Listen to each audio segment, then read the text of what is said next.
สบายดีพี่น้องลาวไทยและต่างประเทศทุกคนเนาะที่เขามารับชมให้กำลังใจกับเบาเอกตลอดมาเนาะ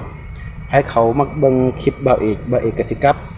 ไปเบิ่งคลิปให้กำลังใจคือเก่าเนาะพี่น้องเนาะมื้อนี้บ่มีหยังหลายดอกอยู่หลังบ้านคือเก่าเนาะพี่น้องเนาะสิมาเบิ่งหอยพี่น้องเอ้ยเบาเอกเลี้ยงหอยไว้บ่ได้กินอยู่พี่น้องเอ้ยเลี้ยงอยู่อ่างเดียวเก็บไปกินหลายเทื่อแล้วเลี้ยงไว้แต่ได้กินอยู่พี่น้องไปเบิ่งนำกันว่าที่เป็นจังไดเนาะมาเบิ่งหอยน้ำกันนะพี่น้องเนาะนี่แหละที่เบาเอกเลี้ยงไว้เนาะมีอยู่อ่างเดียวแล้วก็พอได้กินอยู่พี่น้องเลย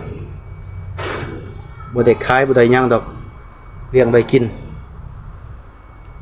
เอาซื้อดีเนาะพี่น้องเนาะเอาใบไปนัวเนาะให้มันกินดีพี่น้องเลยใบไปนัวเนาะเห็นหมดแล้วตัวหอยนะมันคือมืดแท้เนี่ยมันกำลังกินเนี่ยใบมะคุงมันก็กินเลยพี่น้องเลยใบมะคุงแล้วก็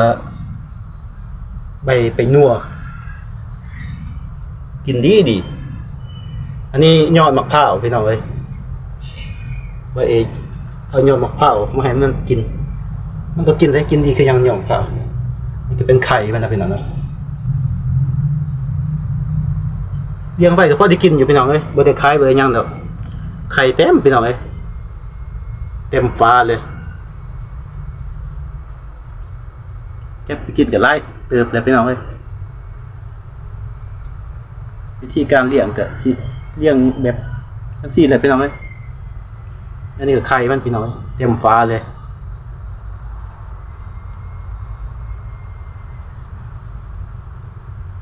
เวลาอยากกินก็มาจับเอาเนาะพี่น้องเนาะบ่ต้องไปหาซื้อเพิ่น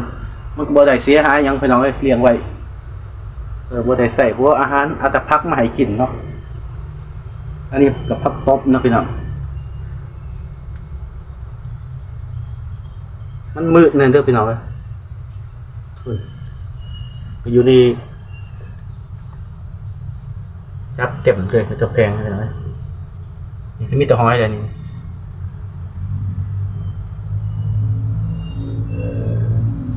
ไปนวดมันมากมักเลย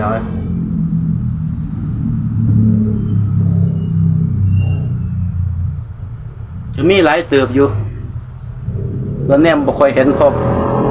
เนี่ยบ่เห็นบันไดพี่น้องมันมืดอยู่ดีก็เต็มอยู่เลยมีทั้งตัวหน่อยมีทั้งตัวใหญ่กำลังกินอาหาร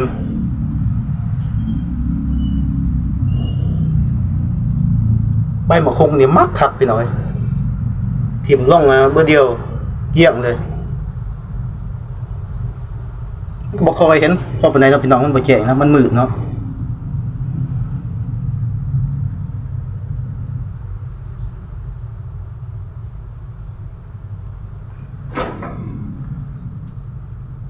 เบิ่งไปพี่น้องเอ้ยมันจะบ่เห็นเนาะพี่น้องมันมืดเนาะ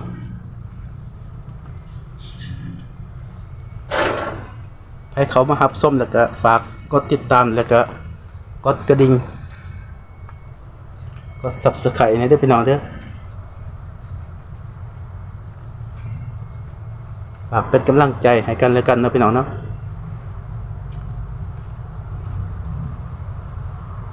เป็น YouTube มากอะหลายปีเลยท่านพี่น้องแต่ก็บ่ทันจะผ่านได้นี่เฮ็ดไปใจมากนะพี่น้องเนาะเฮ็ดไปเรื่อยๆแล้วพี่น้องเอ้ยเมื่อได้ว่างก็ถ่ายคลิปลงไปเมื่อได้บ่ว่างก็คือจังว่ากันแล้ว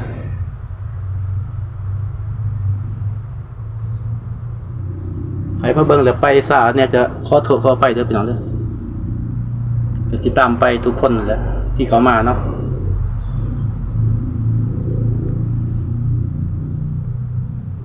อันนี้ไข่ขาวๆมันนี่ก็มันเบาะเลยพี่น้องมันเบาะตกลงน้ำเลยอันนี้มันก็สิเริ่มเบาะเลยนี่มันเป็นขาวๆเนี่ยนี่เนาะมันสิฟักเลยตัวแดงๆมันกำลังไข่ออกใหม่ๆเนาะ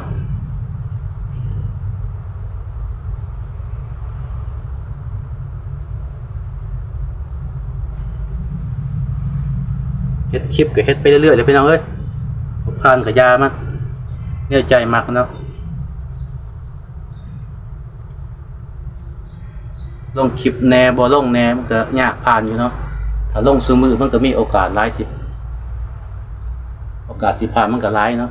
แต่ว่าอันนี้บ่ค่อยได้ลงคลิปเนาะมันก็เลยบ่ผ่านนะพี่น้องให้เขามาเบิ่งแล้วก็ฝากติดตามแล้วก็กดถูกใจนำเด้อพี่น้องเด้อ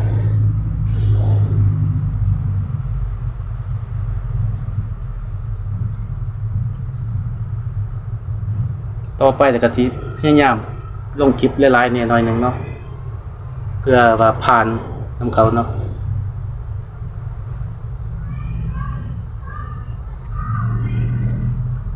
ยันหาบ่ได้คือเขาบ่ได้ก็บ่ไปยังเนาะพี่น้องใจมักเนาะเฮ็ดไปเรื่อยๆทีละไปผ่านแล้วก็ดีใจนำเนาะพี่น้องเนาะบ่ได้ไล่สดนำเขาดอกพี่น้องมีแต่ว่าเฮ็ดคลิปลงนี่แหละ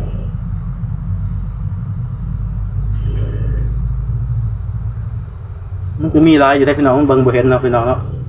มันมืดๆนะอยู่มันก็เกาะเต็มอยู่ได้เนี่ยมันกินใบเป็นนัวเนี่ยเห็นบ่พอแสงมันแยกวากมันเห็นอยู่ได้ใครในกระแพงกระแต้มมือนี่ฝา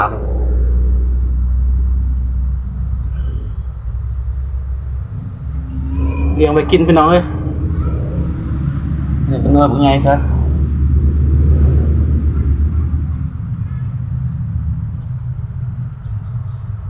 อาทิตย์นึงก็เปลี่ยนน้ำเท่านึงพี่น้องเพราะว่าบ่ให้มันเปื้อนไรห้อยเฮาก็สิตายนะห้อยหน่อยห้อยใหญ่มันก็สินอกน้ำเนาะสิตายเนาะบ่เปลี่ยนบ่ได้อาทิตย์นึงครับต้องได้เปลี่ยนตันเต็มอยู่พุ่นเนาะขอโทษขออภัยเด้อถ้าเบิ่งบ่เห็นเนาะ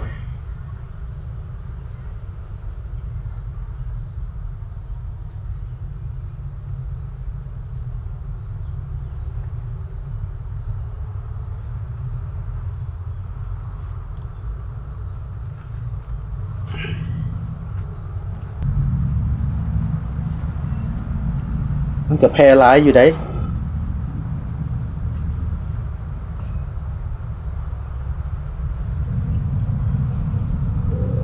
ไปต้มก็เลือกตัวใหญ่ๆแล้ว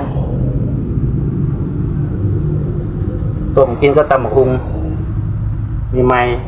เสียบไปหน่อยรีบอ่อนไข่มันเนาะไข่แดงๆเนี่ยมันกำลังสิไข่ใหม่ไข่เด็กประมาณมือ2 มือนี่แหละ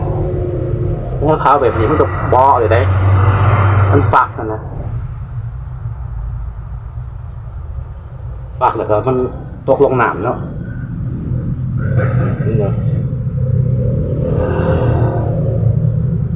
ใบมะคุงนี่กินเป็นปั้นเลยกินดีขึ้นยังเนี่ยใบมะคุงใบเป็นนัวยังบ่ปานใดเลยใบมะคุงชิมลงนี่เกลี้ยงเลยเด้เสามานี่เกลี้ยงเลย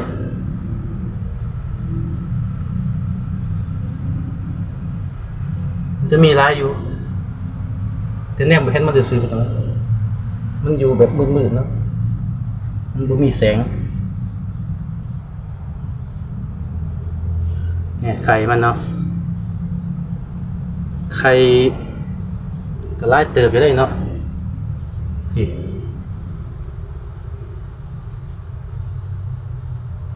ไข่ซุมื้อพี่น้อย